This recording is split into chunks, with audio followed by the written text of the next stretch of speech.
तो इसने हेल्प किसके लिए, हेनरी की हेल्प मिली इसको, क्योंकि हेनरी ने सबसे पहले इलेक्ट्रिक करंट से किसी कॉइल में उसने मैग्नेटिक फील्ड जनरेट की थी, तो उसके ही वाइसा वर्सा उल्टा काम फाराडेज ने किया था। फिर बाद में हम लोग ने फाराडेज के एक्सपेरिमेंट का कंक्लूजन भी देखा था, जो कि नीचे लिखा हुआ है। ये सारी चीजें देख ली कि when magnet approach close a circuit consist of coil it produce a current, है ना। कोई मैग्नेट अगर किसी भी कॉइल या सर्किट के करीब जाएगा तो वो क्या प्रोड्यूस करता है उस कॉइल के अंदर, करंट। इसको ही बोलते हैं इंड्यूस करंट। तो इंड्यूस का मतलब क्या होता है, प्रोड्यूस करना। मैकेनिक में, मैकेनिकल इलेक्ट्रॉनिक में इंड्यूस का मतलब होता है प्रोड्यूस करना। ओके, तो ये देख लिया था। उसके बाद हम लोग ने देखा, सेकंड पॉइंट भी देखते हैं, यहाँ पे सर्किट डायग्राम भी बना है। इस कॉइल के करीब लेके जा रहे हैं मैग्नेट को, when the magnet is taken away from the close circuit, और जब हम मैग्नेट को दूर लेके जा रहे हैं सर्किट से, तो वही कॉइल इस मैग्नेट को वापस अट्रैक्ट कर रहा है, क्योंकि इसका डायरेक्शन ऑफ करंट चेंज हो जाता है ना, अपोजिट डायरेक्शन हो जाता है। ये भी देखा था। थर्ड पॉइंट हम लोग ने ये देखा था कि इंस्टेड ऑफ मैग्नेट हम लोग ऐसा भी कर सकते हैं कि कॉइल को मूव करवाएं, बजाय मैग्नेट को एक ही जगह रखें। तो इस तरह से भी अगर मोशन करते हैं तो भी हमें वही चीज मिलती है। फोर्थ पॉइंट बोल रहा है पोलैरिटी के बारे में, कि अगर आप पोल चेंज करोगे नॉर्थ से साउथ, तो उस बेस पर आपको करंट का डायरेक्शन भी डिफरेंट मिलेगा। अगर आपको ज्यादा मात्रा में करंट चाहिए, मैग्नीट्यूड ऑफ इंड्यूस करंट, तो आपको मैग्नेट का जो स्पीड है, मोशन है, वो तेजी से करना पड़ेगा। क्लियर है।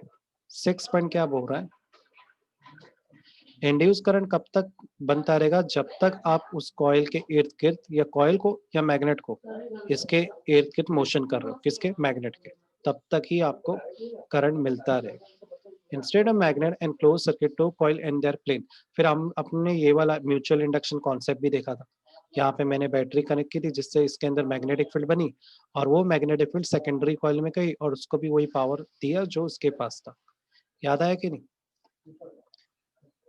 उसके बाद क्या देखा था, ये इसमें पूरा वही पार्ट लिखा है, तो मैं वो रीड नहीं कर रहा हूँ, क्योंकि उसको मैंने शॉर्ट में एक्सप्लेन कर दिया।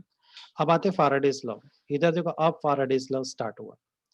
फाराडेज का फर्स्ट लॉ क्या बोलता है, फाराडेज का first law quality quality base पर बोलता है कि जब आप किसी मैग्नेटिक फ्लक्स मतलब इधर पे मैग्नेटिक फ्लक्स का फील्ड समझो। कोई क्लोज सर्किट, मान लो एक सर्किट है, इस सर्किट में कॉइल लगा हुआ है। अगर कोई आप मैग्नेटिक फील्ड को बदलते हो, इस सर्किट के आसपास ऐसा मैग्नेटिक फील्ड चेंज करते हो, तब उस सर्किट के अंदर ईएमएफ प्रोड्यूस होगा। ईएमएफ को ई से रिप्रेजेंट करते हैं, इसका मतलब वोल्टेज भी होता है, और वोल्टेज इज डायरेक्टली प्रोपोर्शनल किसके होता है, करंट के होता है, बरोबर ना। तो उसमें करंट प्रोड्यूस होगा। इसलिए बताऊंगा, बहुत बार मैं क्या बोल रहा हूँ, ई का मतलब इलेक्ट्रोमोटिव फोर्स है, दैट मीन्स वोल्टेज, फिर भी हम लोग बोलते करंट प्रोड्यूस हो रहा है। तो बच्चे कंफ्यूज हो जाते हैं, अरे सर कभी ई यूज करे कभी आई। अरे ओम्स लॉ नहीं तो बोला है कि दोनों एक दूसरे पे निर्भर होते हैं, बराबर होते हैं, प्रोपोर्शनैलिटी साइन के बेस पर। फिर उसके बाद हम लोग ने क्या किया था, यहाँ से थोड़ा, फर्स्ट लॉ तो हो गया, सेकंड लॉ। सेकंड लॉ क्या बोलता है कि कितनी मात्रा में, how much amount of current is produce, वो डिपेंड करता है कितनी तेजी से आप टाइम के बेस पे फ्लक्स को चेंज कर रहे हैं।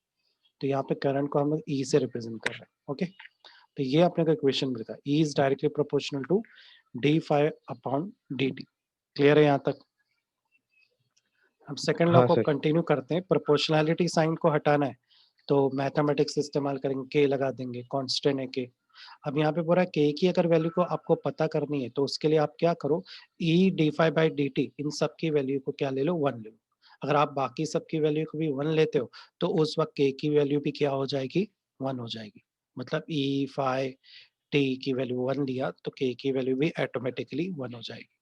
चलो, अगर ई की वैल्यू वन है, तब मेरे को इक्वेशन मिलेगी E is equal to d5 upon dt. If you combine this expression with first law, अगर मैं इसी एक्सप्रेशन को फर्स्ट लॉ से एक्सप्लेन करूं, तो मैं उसी चीज को इस तरह से लिखूंगा, E is equal to minus d5 upon dt। Minus किसको रिप्रेजेंट कर रहा है, तो माइनस लेंस लॉ को रिप्रेजेंट कर रहा है। लेंस लॉ क्या बोलता है कि जिस मैग्नेट ने, ये वाला हिस्सा मैग्नेट को रिप्रेजेंट कर रहा है, और ये जो नेगेटिव साइन है वो करंट को रिप्रेजेंट कर रहा है। जिस मैग्नेट ने मैग्नेटिक फ्लक्स किसी कॉइल को दिया था, वही कॉइल का करंट उस मैग्नेट की फील्ड को अपोज करता है। तो एक्चुअली जब भी आप नेगेटिव साइन लिखते हो ना, तो एक्चुअली नेगेटिव साइन किसका होता है, ई का होता है, ना कि मैग्नेटिक फ्लक्स का। समझ में आया। अभी देखो, यहाँ पर मैंने एक चीज आप लोग को बार बार रिपीट कर रहा हूँ, जैसे इसको भी मैं मैग्नेटिक फील्ड पढ़ रहा हूँ, इसको भी मैं मैग्नेटिक फील्ड पढ़ रहा हूँ, और मैग्नेटिक फील्ड का अलग से भी सिंबल होता है, बरोबर ना। तो फर्क क्या है इसके अंदर? तो जैसे मैं एग्जांपल देता हूँ, मान लो ये कॉइल है, ठीक है, और यहाँ पे तुमने नॉर्थ एंड साउथ मैग्नेट लगा के रखा है। ये नॉर्थ है, ये साउथ है। अब जाहिर बात है इसमें से मैग्नेटिक फील्ड निकलेगी, इसको बोलते हैं मैग्नेटिक फील्ड, जो निकल रही है ना नॉर्थ से साउथ। समझा यहाँ तक? अब ये जो नॉर्थ से साउथ मैग्नेटिक फील्ड निकल रही है, वो कितने कॉइल के हिस्से को कवर कर रही है? पूरा कर रही है या आधा कर रही है? तो हम देख सकते हैं कि पूरे हिस्से को कवर कर रही है। तो ये जो फील्ड है ना, जो किसी ऑब्जेक्ट के पूरे हिस्से को कवर करते हुए जाती है, जितने भी हिस्से को कवर करते हुए जाती है, that is called magnetic flux. For example, मान लो एक फील्ड ऐसे जा रही है नॉर्थ से साउथ की तरफ, और आपने बीच में ऐसा हाथ रख दिया। अगर वो फील्ड आपके हाथ को पूरा कवर करते हुए जाती है, तो मैं बोलूंगा वो फील्ड जो आपके किसी चीज को पूरा एरिया को कवर करते हुए जा रही है, दैट इज कॉल्ड फ्लक्स। समझ गए? इसलिए मूव आपने देखा होगा, फ्लक्स का जो फॉर्मूला है वो इस तरह से लिखता है, बी इंटू ए कॉस थीटा। चलो कॉस थीटा तो डायरेक्शन को बताता है, इसको मारो गोली। बी क्या है? बी मैग्नेट की स्ट्रेंथ को बताता है। किसको बताता है? मैग्नेट की स्ट्रेंथ। और ए क्या बताता है? एरिया को, कि वो जो स्ट्रेंथ है मैग्नेट की, वो कितना एरिया कवर करते हुए जा रही है, वही तो होता है हमारा मैग्नेटिक फ्लक्स। समझ में आया? किसी को कोई डाउट तो नहीं है ना इसमें? अब मैग्नेट की स्ट्रेंथ क्या होती है वो भी बताता हूँ। नॉर्थ में कौन सी स्ट्रेंथ थी मैग्नेट की? पॉजिटिव क्यू की। साउथ में मैग्नेट की कौन सी स्ट्रेंथ होती है? माइनस क्यू की स्ट्रेंथ होती है। समझा? तो स्ट्रेंथ उसके पावर को बताती है कि दोनों पोल में कौन कौन सी शक्ति है। इसी से तो डिसाइड होगा कि इलेक्ट्रिक फील्ड किस तरह से फ्लो होगी। और ये जो लाइंस बनाते हैं that is called electric field. और जब ये लाइन किसी चीज को कवर करते हुए जाती है, तो उस चीज को जिससे को वो कवर कर रही है, उसे बोलते हैं मैग्नेटिक फ्लक्स। फर्क समझ में आया? बी का मतलब स्ट्रेंथ, फ्लक्स का मतलब कितना एरिया कवर कर रही है कोई मैग्नेटिक फील्ड, उसके बेस पर उसको फ्लक्स वर्ड यूज किया जाता है। कोई को डाउट? साइमा क्लियर? अब कॉस थीटा, ये याद रखो, कोई फील्ड अगर किसी ऑब्जेक्ट को पूरा कवर करते हुए जाती है, तो समझ जाना कि ये तभी मुमकिन है जब फ्लक्स, ये तभी मुमकिन है जब एरिया पैरेलल हो मैग्नेटिक इंडक्ट, मैग्नेटिक के स्ट्रेंथ के। मतलब ये तभी मुमकिन है जब पैरेलल हो कंडीशन, तभी वो पूरा एरिया कवर करके। मान लो मैंने ऐसा देखो हॉरिजॉन्टल बनाया, ठीक है। अब मान लो मैग्नेटिक फील्ड जो जा रही है ना, वो भी हॉरिजॉन्टल ही जा रही है, इस तरह से। समझ गए? अगर वो पूरा एरिया कवर करते हुए जाती है, तब हमारा जो एंगल बनेगा वो 0 डिग्री का बनेगा। समझ गए? और cos 0 क्या होता है? 1 होता है, बरोबर। तो इसलिए हम लोग देखेंगे इस चैप्टर में, हम लोग फ्लक्स की वैल्यू b इंटू ए लेंगे। तो तुम लोग बोलेंगे सर ये आगे वाली वैल्यू कहाँ गई? तो यानी यहाँ पर हम लोग कंसिडर ये कर रहे हैं कि आपकी जो फील्ड है वो पूरा के पूरे ऑब्जेक्ट को कवर करते हुए जा रही है, यानी पूरा एरिया कवर कर रही है, एक भी एरिया छूट नहीं रहा है। समझ गए? इसलिए हम लोग कॉस की वैल्यू क्या लेते हैं? 0 डिग्री। और कॉस 0 क्या होता है? वो इसलिए हम लोग इक्वेशन बार बार क्या लिखते हैं? Flux is equal to B into A. Clear? कोई का डाउट इधर? तो फ्लक्स में बहुत डाउट आता है बच्चों को, इसलिए मैं बहुत बार मैं फ्लक्स को फील्ड के तौर पे भी यूज कर रहा था, तो वो गलत नहीं बोल रहा हूँ। पर फ्लक्स वर्ड कब यूज करते हैं? वो देखने के लिए कि किसी ऑब्जेक्ट पर, किसी चीज पर कोई मैग्नेटिक फील्ड कितना कवर करते हुए जा रही है, कितना एरिया ऑक्यूपाई करते हुए जा रही है, तब फ्लक्स वर्ड यूज करते हैं। इस कॉन्सेप्ट में बार बार फ्लक्स क्यों आ रहा है? क्योंकि इसके अंदर कॉइल आ रहा है ना, एक सर्किट दिया है जिसमें गैल्वेमीटर लगा है और एक कॉइल है। और जब आप कोई बार मैग्नेट को इसके अंदर बाहर कर रहे हो, तब हम लोग यही तो देख रहे हैं कि इसकी जो फील्ड है वो कितने कॉइल के एरिया को कवर करते हुए जा रही है। इसी वजह से हम बार बार फ्लक्स वर्ड यूज कर रहे हैं। अब जाहिर बात है फ्लक्स का लेना देना टाइम बेस्ड होता है, हर एक चीज कितनी देर तक उसमें फील्ड होगी, है ना, उस एरिया में, वो टाइम पे पे निर्भर करता है कि नहीं। जैसे आप मैग्नेट को आउट करोगे, इसकी फील्ड कम होना शुरू होगी, फिर करीब लोगे, फिर इसकी फील्ड बढ़ेगी, यानी टेम्परेरी काम हो रहा है। नेगेटिव साइन ये बता रहा है कि मान लो आपने पूरे मैग्नेट की फील्ड इसको दे दी, अगर दोनों चीजों का पावर सेम हो जाए और दोनों पोल सेम हो जाए, तो वही चीज को रिपल करेगी। यानी जिसने इसको फील्ड देकर इस कॉइल में करंट प्रोड्यूस किया, अब वही कॉइल उस मैग्नेट की उस पोल को रिपल कर रहा है, क्योंकि अगर नॉर्थ पोल डालोगे तो उस कॉइल के अंदर नॉर्थ पोल का ही करंट प्रोड्यूस होगा, तो दो नॉर्थ पोल एक दूसरे को अपोज करते हैं, इसलिए हम इस नेगेटिव साइन को रिप्रेजेंट करते हैं। समझा? किसी को कोई डाउट रहेगा यहाँ पे? क्योंकि आगे हम लोग जब करेंगे तो ये सब बेसिक चीजें नहीं देखेंगे, ऑलरेडी मैंने एक्सप्लेन किया है ये वाला पार्ट। आगे बढ़े। अब जाहिर बात है, ये तो एक टन्स ऑफ कॉइल है का फ्लक्स है। अगर नंबर ऑफ टन्स कॉइल दे दिया, अगर बहुत सारा, मुझे काउंटिंग नहीं पता, तब मैं एन वर्ड यूज करूंगा। तो मैं क्या करूंगा, सेम इक्वेशन लिखूंगा और उस इक्वेशन में से मैंने क्या पुट कर दिया है, एन। एन का मतलब number of turns of coil. ये जो फॉर्मूला लिखा है, इस फॉर्मूले को क्या बोलते हैं, फ्लक्स रूल बोलते हैं। ये फ्लक्स रूल का फॉर्मूला क्या बोल रहा है, रेशियो को बता रहा है, change in flux with respect to time into number of turns of coil, है ना। इसको क्या बोलते हैं, फ्लक्स रूल बोलते हैं। क्लियर है, समझ में आया? अब यहाँ पर ऐसा यूनिट देखते हैं, ई की ऐसा यूनिट क्या है, तो ई वी के बराबर है। मैंने बोला था कि नहीं, ये बात एसी सर्किट से बोलते हुए आ रहा हूँ। तो ई वी के बराबर है, तो वोल्ट ही होगी इसकी यूनिट। अब d phi by D t, ये मैग्नेट से रिलेटेड कॉन्सेप्ट है, टी की यूनिट तो सेकंड है, और ये मैग्नेटिक फील्ड है, इसलिए वेपर्स इसकी यूनिट है। समझा? किसी को भी डाउट? फरहाद, साइमा, अरमान, कैस, स्वयं,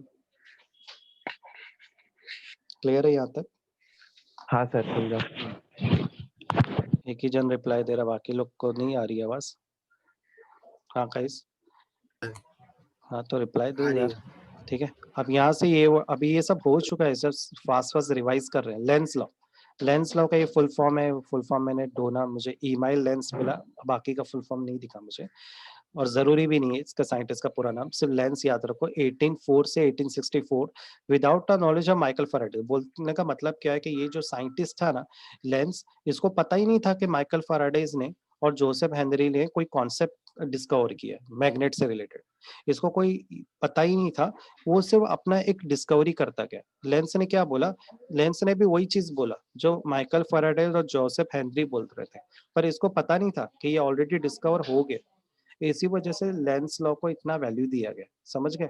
क्योंकि इसको बिना पता किए उसने उसी लॉ को वापस डिस्कवर किया था जो ऑलरेडी डिस्कवर हो गया था। इसके रूल में थोड़े से बदलाव थे। इसने ये बोला कि चलो आप किसी चीज को आप मैग्नेटिक फील्ड हो बेस्ड ऑन टाइम, तो इसमें करंट प्रोड्यूस होगा। करंट किसके बराबर है, ई के बराबर, इलेक्ट्रोमोटिव फोर्स के, और इलेक्ट्रोमोटिव फोर्स वोल्ट के बराबर है, बराबर। तो अब यहाँ पे क्या बोल रहा है लेंस लॉ, मान लो अगर आपने 5 वोल्ट करंट प्रोड्यूस किया और 5 वोल्ट तक की, मैं एक एग्जांपल दे रहा हूँ, कि आपने मैग्नेटिक फील्ड दे दी, जब दो पोल का चार्ज सेम हो जाएगा तो उस वक्त वही करंट अब उस फ्लक्स को अपोजिट करेगा। अब ये ऐसा क्यों कर रहा है, क्योंकि देखो कोई भी बदलाव आप देखो, यहाँ पर बार बार एक वर्ड यूज करा था फैराडेज, क्या बोल रहा था, आपको करंट तभी मिलेगा जब रिलेटिव मोशन होगा। रिलेटिव मोशन का मतलब एक रिपीटेटिव मोशन, जिसको मैंने ऑसिलेशन बोला था।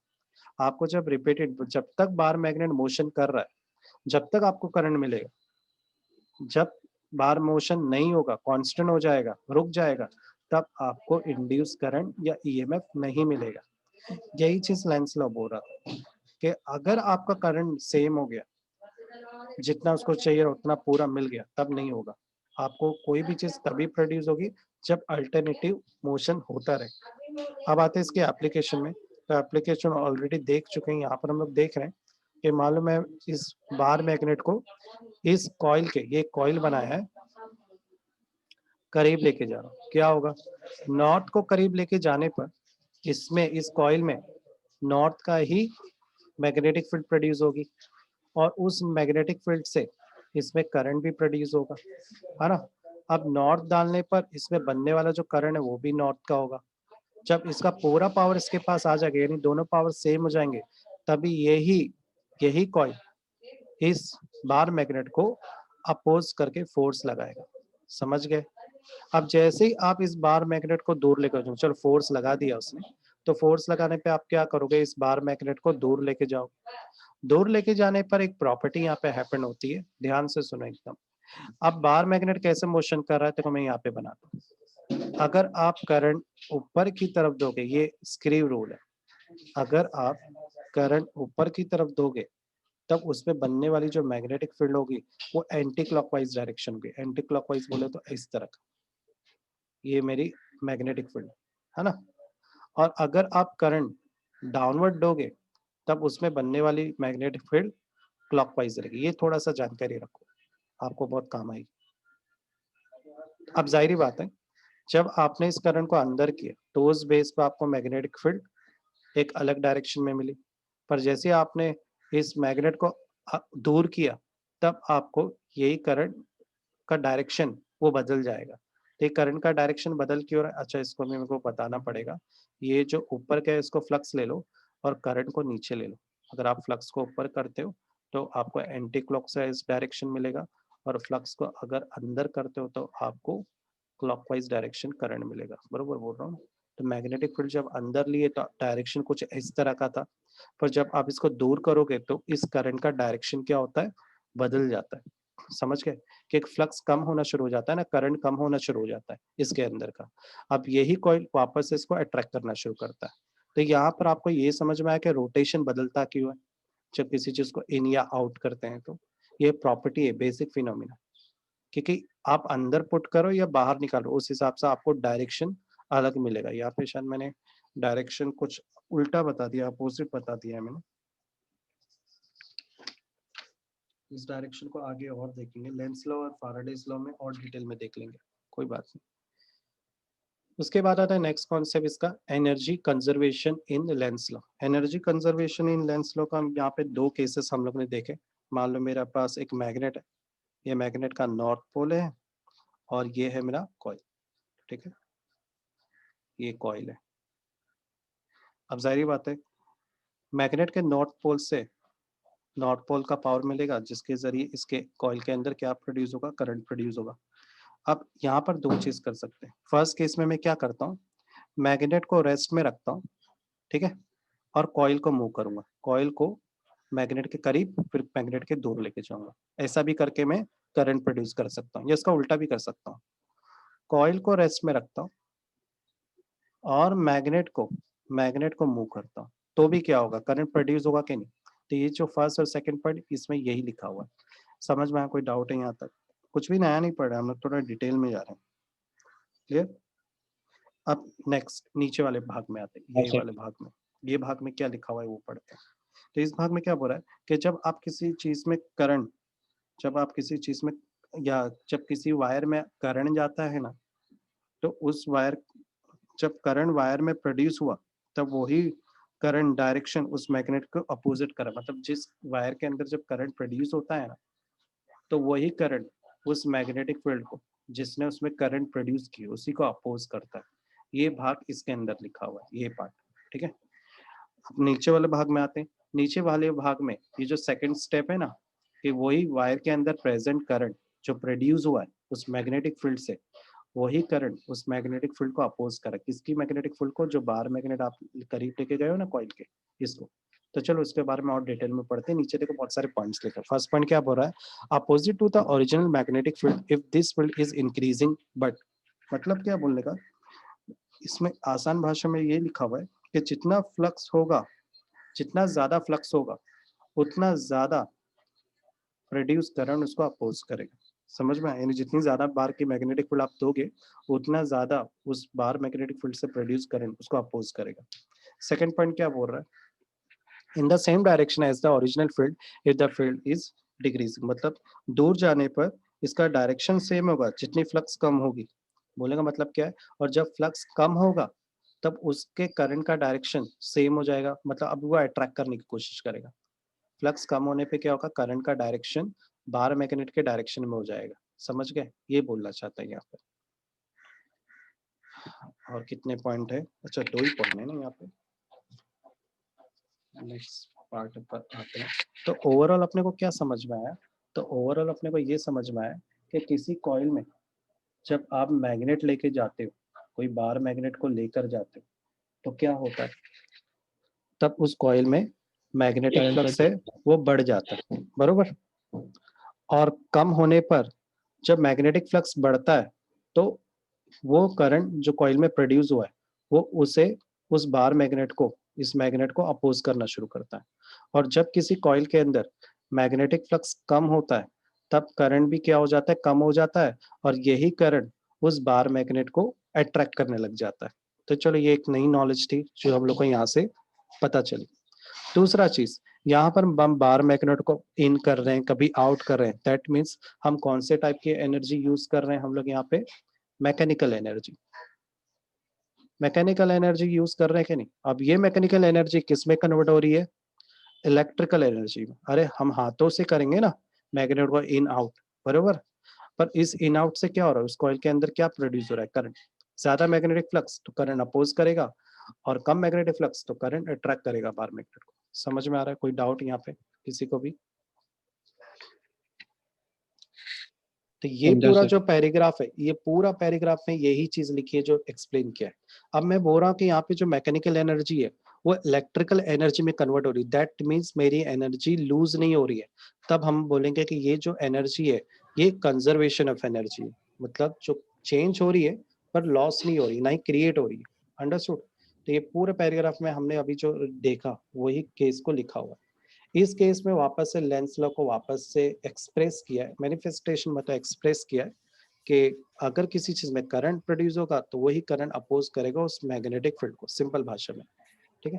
तो यहाँ पर अपना ये कंजर्वेशन ऑफ एनर्जी के पेज पे समझ में आ गया कि कंजर्वेशन वर्ड क्यों यूज किया, क्योंकि मैग्नेट को इन आउट करने के लिए हम हाथों का इस्तेमाल कर रहे हैं, ये हाथों की एनर्जी इलेक्ट्रिक करंट में कन्वर्ट हो रही है। अब नेक्स्ट आते हैं लेंस लॉ एंड फाराडेज लॉ में। लेंस लॉ, फाराडेज लॉ क्या है, तो मान लेते हैं कंसिडर फाराडेज लॉ। फाराडेज लॉ क्या था, E is equal to d∅/dt। पर लेंस लॉ जब आया तो उसमें हमने नेगेटिव साइन लगा दिया, तो नेगेटिव साइन एक्चुअली लेंस का पार्ट है। क्लियर। अब मान लेते हैं, मैं मेरे को वापस फ्लक्स के कॉन्सेप्ट पे आता हूँ।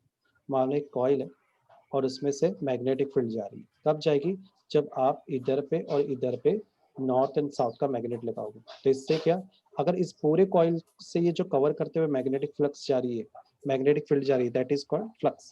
अब अगर ये पूरे एरिया को कवर करी, इसका मतलब ये है कि यहाँ पर हमारा जो मैग्नेटिक फील्ड है वो पैरेलल है, बराबर। बनने वाले यहाँ पर जो एरिया है वो मैग्नेटिक फील्ड के, दैट मीन्स कैपिटल बी के पैरेलल है, करेक्ट। अगर दोनों पैरेलल है एरिया, तब एंगल बनेगा 0 डिग्री का। तो यहाँ पे वही लिखा हुआ, ये एरिया 0 डिग्री तभी बन सकता है जब वो पूरे एरिया को कवर करते हुए जाए, जो आपकी मैग्नेटिक फील्ड है ना, तभी एरिया पैरेलल होगा। अगर नहीं कवर करते हुए जाएगी तो समझ जाना है परपेंडिकुलर। अब मैं फ्लक्स का फॉर्मूला यूज करते हैं। फ्लक्स का फॉर्मूला क्या है, मैंने बताया था, क्लास 11 में पढ़े थे, बी इंटू ए कॉस थीटा। पर कॉस थीटा की वैल्यू क्या है, cos 0, तो cos 0 होता है 1, तो क्या मिलेगा b इंटू ए। क्लियर है। तो मेरे को फाई की वैल्यू मिल गई, फाई की वैल्यू क्या मिली, b इंटू ए। तो यहाँ पर तुमको फाई दिखाई दे रहा है, इस फाई की जगह पे मैं क्या करूंगा, b इंटू ए पुट करो, तो मुझे क्या मिलेगी equation, E is equal to minus d/dt b into A. समझा, किसी को कोई डाउट यहाँ पर। अब नेक्स्ट, अरे ये क्या कर रहा है, ब्रैकेट क्यों लगाया, तो ब्रैकेट एक्चुअली क्या होता है, मैग्नीट्यूड। मैग्नीट्यूड का मतलब क्या हो रहा है कि हम लोग यहाँ पर जो मैग्नेटिक फील्ड या करंट की जो स्टडी कर रहे हैं वो डायरेक्शन के बेस पे नहीं कर रहे हैं, हम लोग यहाँ पर क्वांटिटी के बेस पे स्टडी कर रहे हैं।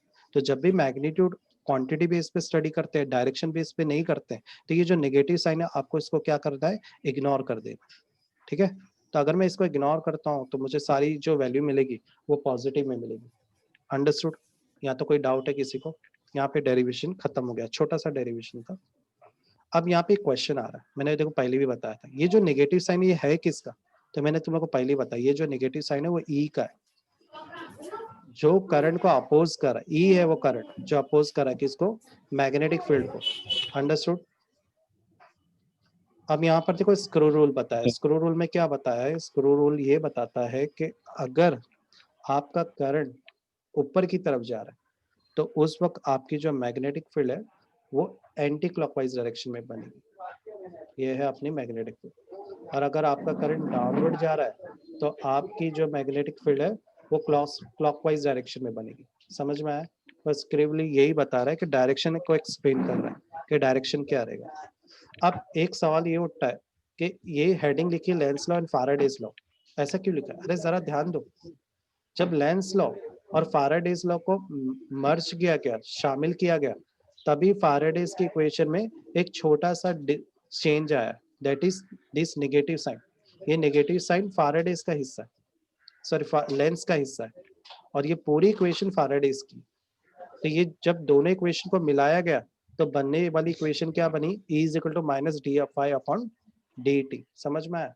तो यहाँ पे फाराडेज और लेंस दोनों का योगदान है इस इक्वेशन को सही बोलते हैं ना दुरुस्त करना, क्योंकि फाराडेज ने क्या बोला था, E is equal to d phi upon d t बोला था, पर फाराडेज पूछ भूल गया था कि जब करंट प्रोड्यूस होता है हाई अमाउंट में तो वही करंट अपोज करता है किसको, magnetic flux with respect to time को, है ना? जब किसी चीज में फ्लक्स ज्यादा होता है तब वही करंट इसको अपोज करना शुरू कर देता है, तो इसलिए नेगेटिव साइन लगाना तो भूल ही गया था फाराडेज, इसी वजह से लेंस लॉ ने वो चीज को करेक्ट किया और उस बेस पे ये साइड हेडिंग बनी।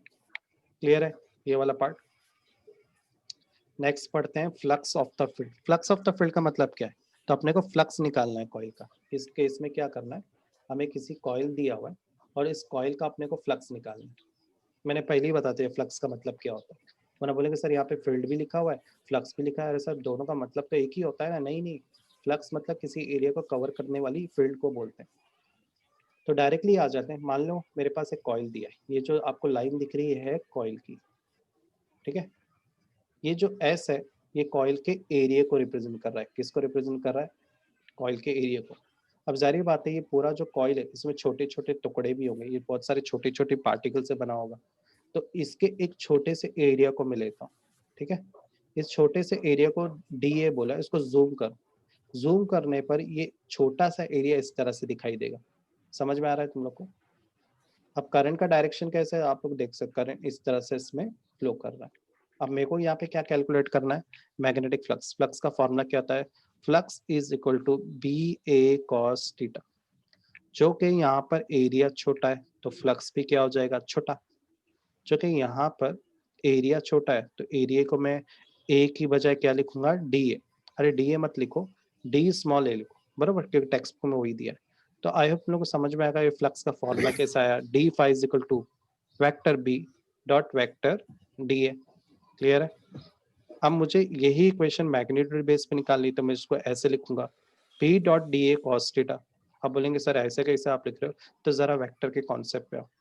वेक्टर पी, वेक्टर क्यू होता है पी क्यू कॉस थीटा। कुछ याद है स्केलर वेक्टर का डेफिनेशन? यहाँ पे हमने स्केलर वेक्टर का डेफिनेशन लगाया, अंडरस्टूड? अब हमें पहले से पता है कि किसी कॉइल में जो मैग्नेटिक फील्ड चाह रही है वो कंप्लीटली पैरेलल होनी चाहिए। अगर आपको कंप्लीटली मैग्नेटिक फील्ड उस पे से गुजारनी है तो उस वक्त हमारा जो थीटा है उसकी वैल्यू क्या हो जाएगी, 0 डिग्री। मतलब उसको हटा भी सकते हैं इस तरह से करके। यहाँ पर इक्वेशन को इधर पे ही स्टॉप किया, इतना ही बना के। अब यहाँ से एक इम्पॉर्टेंट पार्ट है यहाँ का, यहाँ क्या लिखा है, it should be remember that the magnetic field B will not be the same at direction point within the finite area। मतलब बोलते हैं कि जो मैग्नेटिक फील्ड है उसका लेना देना फ्लक्स से नहीं है। फ्लक्स किसके बेस पे चेंज होता रहता है, टाइम के बेस पर, एरिया बेस पर, कि कितना एरिया वो ऑक्यूपाई करता है उस पर निर्भर करता है फ्लक्स। और मैग्नेटिक बी क्या होता है, बी स्ट्रेंथ को बताता है किसी मैग्नेट की, उसका लेना देना फ्लक्स से नहीं है, ना ही एरिया या शेप से, ये अलग ही कॉन्सेप्ट रहता है, ठीक है? ये ताकत को बताता है बस, और कुछ कोई चीज को नहीं। अब देखो ये जो हम लोग ने फॉर्मूला बनाया ये एक छोटे से कॉइल के एरिया का फ्लक्स है, मुझे तो पूरे एरिया का फ्लक्स निकालना है, बरोबर के नहीं? तो मैं क्या करूंगा, इंटीग्रेशन अप्लाई करूंगा। तो जब पूरे एरिया का फ्लक्स पता करना होता है इंटीग्रेशन निकालते हैं। इंटीग्रेशन में जो एस आपको दिखाई दे रहा है ये एस फुल एरिया को रिप्रेजेंट कर रहा है। फॉर्मूला क्या है, B dot d A. Next, यहाँ पर जो आपकी मैग्नेटिक फील्ड है वो किसके बेस पे बदल रही है, टाइम बेस पर। अगर टाइम बेस पे बदल रही है तो फाई की जगह टी लिखो और बी की जगह पर भी क्या लिखो, टी। क्यों ऐड किया, क्लियर है सभी को रीजन? अब आगे बढ़ते हैं। अब मेरे पास देखो फॉर्मूला पहले से है, फारेडेज और लेंस लॉ के कॉम्बिनेशन का formula, E is equal to minus d phi upon d t. अरे फाई की वैल्यू अभी भी कैलकुलेट की है, देखो ऊपर ही है। तो मैं क्या करूंगा, इस पाई की जगह पर ये वैल्यू पुट करूंगा, क्या है वो value, d upon d t B t dot d A. समझ में आया? किसी को कोई डाउट है इधर पे? हो गया इक्वेशन। तो यहाँ पे हमने क्या किया, एक फॉर्मूला क्रिएट किया फ्लक्स ऑफ द फील्ड का, है ना? इस फ्लक्स ऑफ द फील्ड में कितनी इंड्यूस करंट बहेगी। Any doubt? स्टेप समझ में आया सभी को? ऐसा यूनिट क्या है, ई की, तो ई वोल्ट होता है, फ्लक्स का है वेबर्स और टाइम का है टी सेकेंड। ओके, अब यहाँ पे क्या बोल रहा है नीचे, from we can see that 12.9 equation में हम लोग देख रहे हैं कि जो बी है वो does not change with time. जो बी है टाइम के बेस पर अगर बदलता है तो उसको इंटीग्रेशन में रखेंगे, और अगर ये बी टाइम के बेस पे नहीं बदलता तो इसको इंटीग्रेशन के बाहर निकाल देंगे। पर ओवरऑल बोलने का मतलब क्या है कि बी के बदलने से, बी बदले या नहीं बदले, उससे फ्लक्स का कोई लेना देना नहीं। फ्लक्स का लेना देना एरिया से होता है, ना कि मैग्नेट की इंडक्शन, मैग्नेट की स्ट्रेंथ से। समझ में आया कॉन्सेप्ट क्या एक्सप्लेन करना चाहता है कि flux is depend upon S but B does not depend upon flux, और flux does not depend upon B. Clear? Anyone having any doubt here this concept? वापस से रिपीट करना है क्या इसे? कोई भी भाग में डाउट आया है क्या तुम लोग को इस पार्ट में? फरहान, साइमा, कैस, कुलसुम, क्लियर है यहाँ तक? ईशान, हाँ सर। अच्छा ना? ओके, तो हम लोग अभी देखो ना हाँ सर। ओवरऑल रिपीटेटिव करते हुए आगे बढ़ते जा रहे हैं हम लोग। ठीक है, लेस देन 3 मिनट है तो मैं यहीं पे स्टॉप कर रहा हूँ।